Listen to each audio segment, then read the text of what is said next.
Il vit sa vie à 420 km/h. Il est dans ses valises 7 mois par année. Le coureur automobile Patrick Carpentier.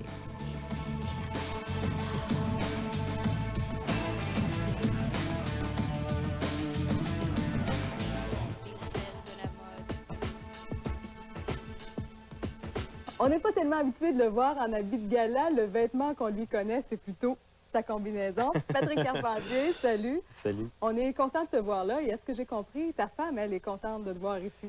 Oui, c'est ça. Je vais l'acheter. Qu'est-ce que tu dit, Roberto? Elle a dit que si tu vas essayer du linge, achète-les. Je pense qu'elle trouve que je m'habille pas bien. On va en parler plus tard. Je veux parler de ta combinaison. D'abord, parce que je ne sais pas si vous le savez à la maison, moi, je l'ai appris. En tout cas, une combinaison, ça ne dure pas très longtemps. Non, ça ne dure pas très longtemps. Ça dure environ 2 courses parce que les couleurs changent beaucoup. Puis il y a beaucoup de sueur aussi. Fait qu'au bout de 2 courses, normalement, moi, je change ma combinaison. OK. Qu'est-ce que c'est comme tissu? C'est un tissu qu'on appelle le Nomex. Il y a 3 épaisseurs, 3 couches. C'est un tissu qui protège contre le feu. Pour retarder le feu, c'est certain que si on est dans le feu pendant 5 minutes, c'est trop long. Ça retarde environ de 1 minute à 1 minute et demie. Puis en ayant 3 épaisseurs, ben c'est plus long un petit peu, mais c'est un tissu qui est comme l'amiante anti-feu. As-tu déjà été testé pour le feu? Non, puis non, ça m'intéresse pas vraiment. Et c'est pas nécessaire. On s'entend là-dessus. Qu'est-ce que tu portes à l'intérieur? À l'intérieur, on a un chandail qui est celui-là. Mm-hmm. En Nomex aussi. Ça, c'est le matériel qu'on appelle le Nomex. Oui. Juste une épaisseur. On met ça en dessous de l'habit pour une protection. Puis, on peut pas... Normalement, moi, avant, je mettais un chandail ou un T-shirt normal. Mais si le feu prend, l'habit ne brûlera pas, mais le chandail en dessous de l'habit va brûler puis il va coller sur la peau. Fait que c'est la raison pour laquelle il faut porter un chandail en Nomex. Ah, oui. Vous êtes évidemment tapissé de commanditaires. Est-ce qu'il y a un emplacement qui vaut plus cher qu'un autre? Oui, celui qu'on a dans le cou est très dispendieux parce que c'est celui qui a une plus grande visibilité à la télévision ou dans la voiture, celui qui ressort le plus. Après ça, c'est celui vis-à-vis de la poitrine parce que c'est l'emplacement le plus gros. Puis c'est celui qui donne aussi beaucoup de visibilité. Par la suite, c'est sur les épaules. Ouais. Tout ce qui est montré à partir d'ici jusqu'en haut, parce que c'est souvent ce qui est montré à la caméra. Et ce qui sort du bolide aussi. C'est ça qui est plus dispendieux. Il n'y avait pas quelque chose sous le bras aussi, de la victoire? Oui, c'est ça. Si on va sur le podium ou quelque chose, il y a des équipes qui mettent la commandite en dessous du bras pour quand on lève le bras, puis ça passe dans les magazines puis à la télévision. Pour ce qui est des bottines, vous remarquerez l'usure. Mon Dieu, t'as des grands pieds. C'est des pieds. Je le sais. Au talon et à l'avant, évidemment. Oui, exactement. Les pédales. On change normalement. Moi, j'utilise à peu près 2 paires par année. Juan Montoya m'a dit qu'il utilisait 1 paire par course. Il y en a qui aiment ça, changer ça. Moi, je ne change pas tellement souvent. C'est la même chose en Nomex. C'est comme un mocassin. Un peu. Il faut que ça soit extrêmement souple parce qu'il faut sentir la voiture à travers les pédales puis tout ça. Fait que c'est pas tellement épais. Puis il faut que ça soit vraiment souple.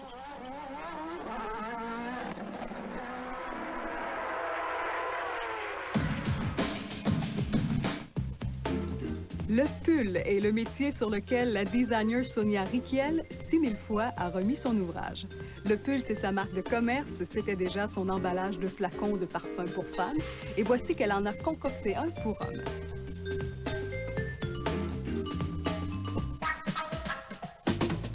Elle lance donc son nouveau parfum Rykiel Homme, en disant que pour elle, un homme sous un pull, ça demeure irrésistible.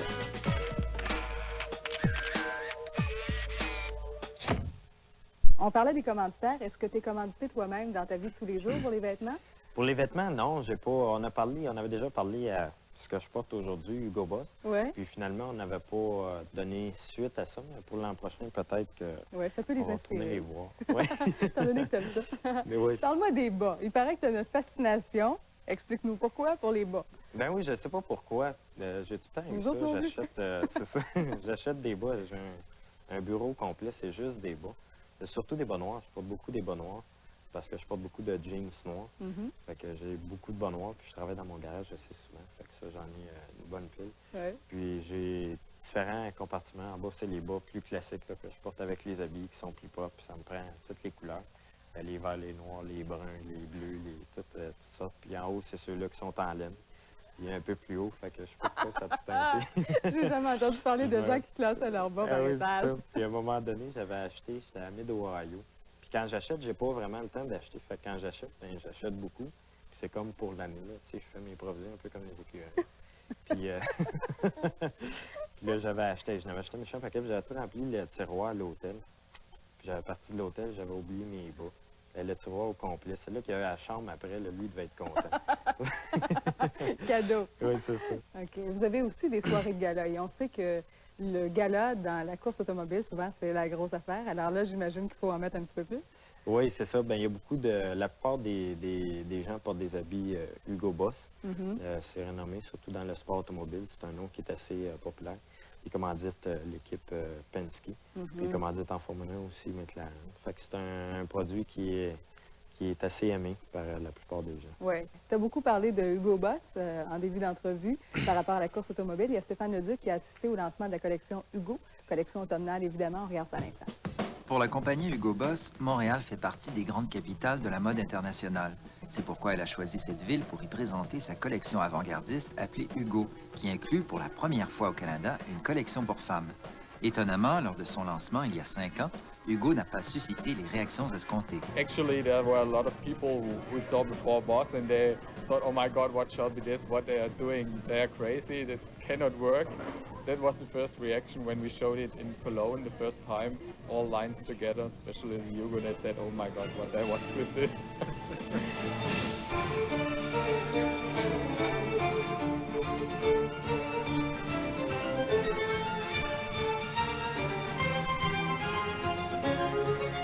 Do you think it was important for Hugo Boss to launch a new line like this one? Yeah, I think it was quite important for Hugo Boss when they decided to launch a new line because so they can enter like in a new market, first of all. And second of all, it gave them a lot of possibility to try new things out because like we started like with a new line, we started like more fashionable than Boss, you know, how Boss it is normally. And also we put like a fragrance and everything was like changing quite with Hugo, also for Hugo Boss now.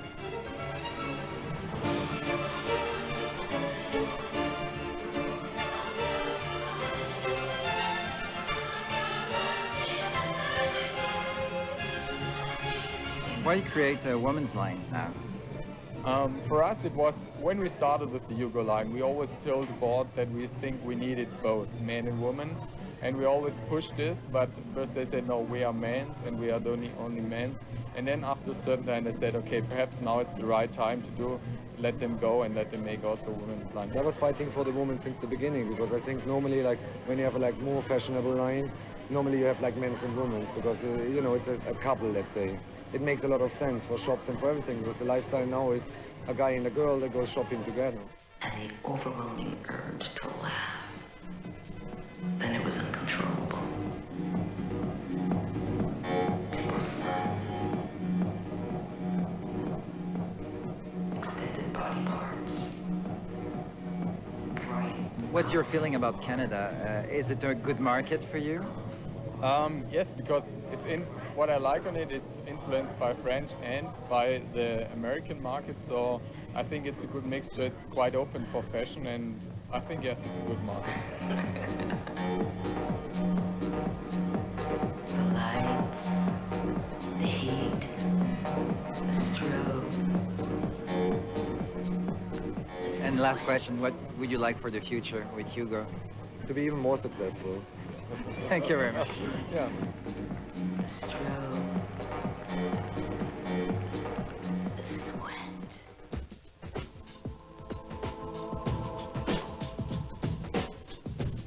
À découvrir ce mois-ci dans le magazine Les Ailes, les tendances mode du nouveau millénaire, maintenant en kiosque.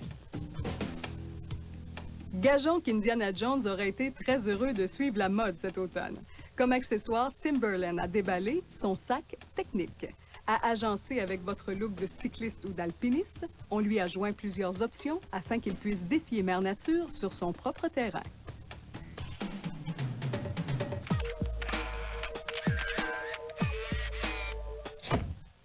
On vient de changer de décor. En fait, on nous a servi le sushi que tu aimes beaucoup. Est-ce que tu as découvert ça en voyage?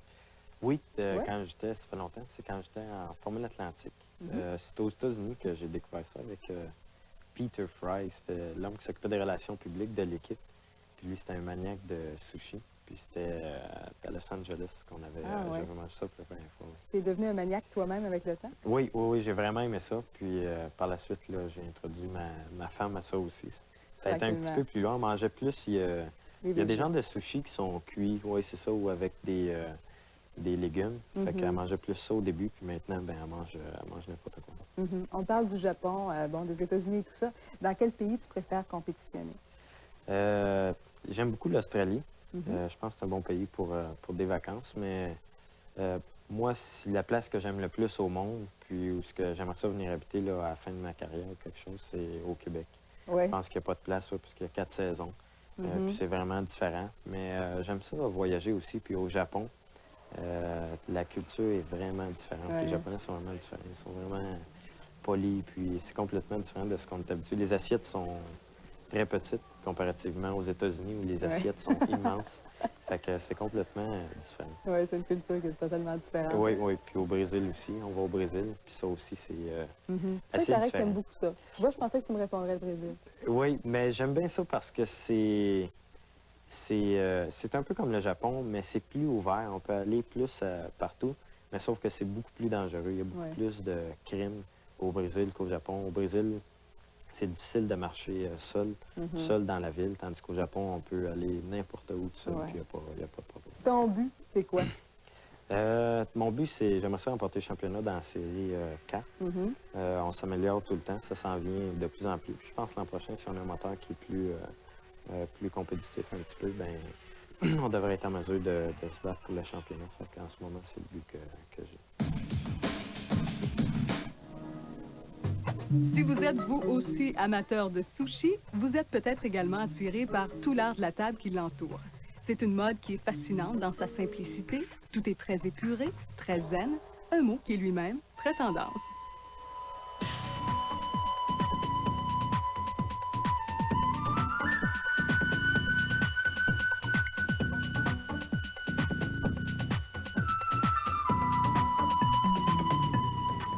C'est un beau gars que nous recevons cette semaine en Métamorphose. Il s'appelle Christian Caro, à 32 ans. Il est technicien en cartographie. Il travaille pour le ministère des Ressources naturelles. C'est le modèle sportif, très actif, à qui on a proposé un look coiffé-décoiffé.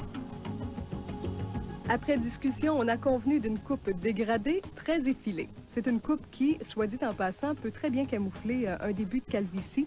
Les hommes qui ont le front quelque peu dégarni ont souvent l'impression qu'ils doivent garder les cheveux un peu plus longs pour cacher le tout, ce qui n'est pas nécessairement le cas. Une coupe courte peut parfois donner de bien meilleurs résultats. En coloration, on a éclairci les pointes.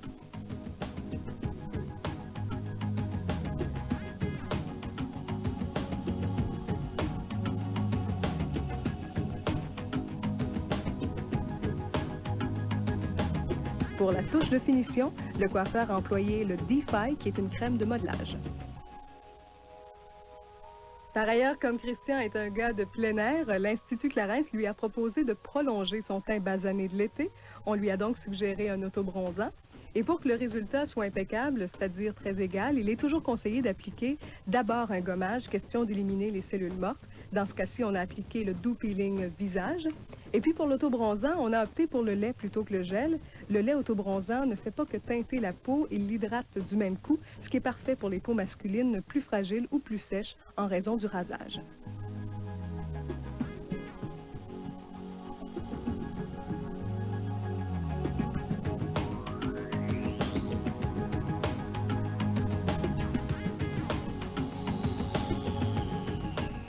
Si vous pensiez que les gars sont moins audacieux que les filles en métamorphose, eh bien, détrompez-vous. En tout cas, on en a trouvé un qui a décidé de jouer le jeu jusqu'au bout. Et je tiens à dire que tu n'as posé aucune restriction. Effectivement, je me sentais bien à l'aise d'essayer l'expérience. Ouais, et partout, c'était vous faites ce que vous avez envie de faire. Alors, pour les vêtements, qu'est-ce que tu as choisi? Et on a choisi plusieurs looks qui sont quand même assez différents. Pour commencer, l'impair de Strelson qui est d'un gris vert, c'est un nylon, avec un chandail en dessous à col montant. Et ce qui est intéressant, c'est le mélange de laine, il y a du bleu et il y a du vert aussi dedans. Et le pantalon Calvin Klein qui est cigarette, très confortable, en coton, avec une chaussure également qui est en nylon. Oui, ça, c'est ton coup de cœur, je pense. Effectivement, c'est le plus beau morceau que j'ai essayé jusqu'à présent. Chandail surtout. On a gardé le même pantalon pour la suite. Le même pantalon, et là, on a joué les superpositions. Donc, on a fait porter T-shirt avec une chemise qui est d'un gris beige, et par-dessus, une chemise qui est en nylon, avec un élastique à la taille qui fait un peu plus sport. J'aimais beaucoup la troisième suggestion qui faisait moniteur de ski. qui est beaucoup plus différent. C'est la veste qu'on va voir beaucoup, un peu comme celle que tu portes, qui est matelassée, mais cette fois-là, beaucoup plus épaisse, avec l'intérieur qui est en polar. Et il y a même une place pour mettre le cellulaire, donc très pratique sur les pentes de ski. Avec ta nouvelle chevelure et ton nouveau look, tu nous disais que tu te sentais comme... Comme un extraterrestre. Est-ce que ça veut dire qu'on est à des années-lumière de ce que tu portes habituellement? Oui, j'ai plutôt l'habitude de porter des choses courtes, des bermudas ou des chandails sport. Oui, jusqu'à la mi-novembre, hein, qui nous a dit. Est-ce qu'on t'a donné le goût de magasiner? Oui, ça m'a donné le goût d'essayer autre chose, effectivement. Ben, c'était le fun de passer la journée avec toi. Merci. On aime ça des gars qui embarquent comme ça. Merci beaucoup. Vous désirez vous aussi obtenir des conseils personnalisés? Créez votre mannequin virtuel en 3 dimensions.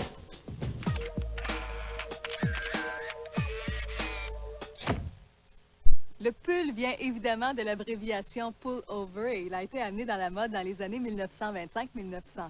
Les Juliette Gréco et Brigitte Bardot l'ont entre autres popularisé. Voici donc en clip mode les derniers pulls des années 1900.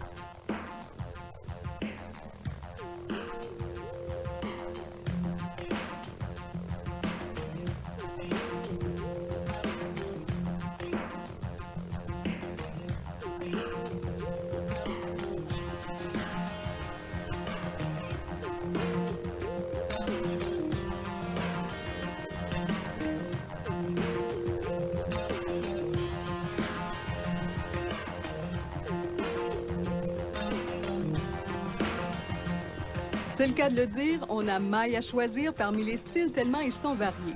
L'école des pulls retient notamment l'attention. Ceux qui se déploient sur l'épaule sont particulièrement élégants.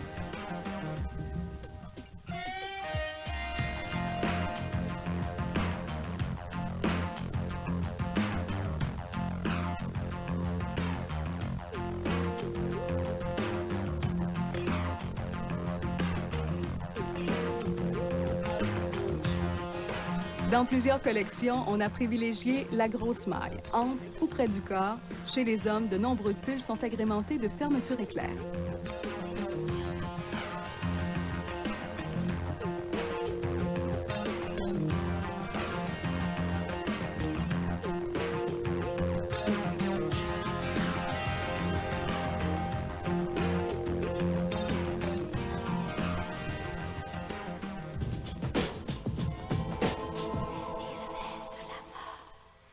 As-tu le temps pour des hobbies? J'aime ça faire du motocross, Ouais. j'adore ça.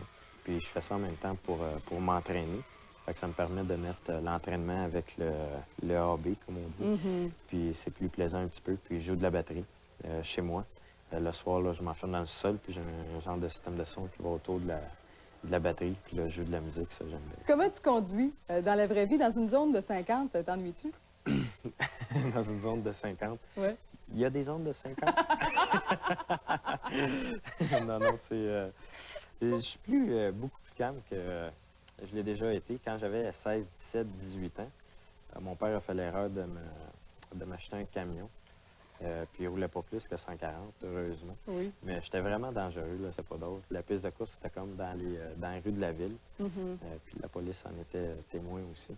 C'est vraiment pas drôle. Mais aujourd'hui, c'est comme trop différent. J'ai moins le goût de rouler. Je me sens un peu moins sécure sur la route.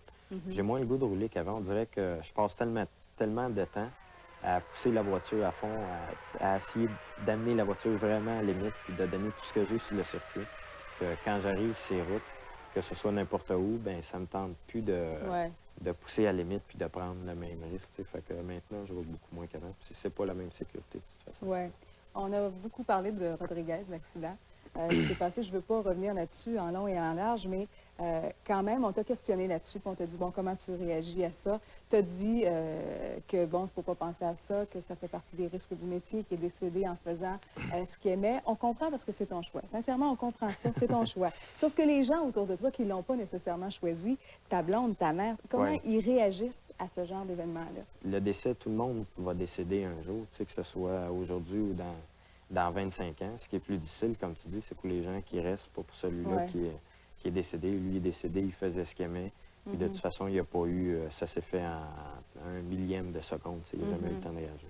Mais sauf que pour les femmes des pilotes, pour les gens qui sont autour, ma mère, mon père, la famille, puis tout ça, pour eux autres, c'est plus difficile. Quand ils regardent les courses après, c'est sûr que le risque est plus grand, mais ils savent que j'aime tellement ça, faire ça, que si je le ferais pas, ben je serais plus malheureux. Tu sais, C'est-à-dire?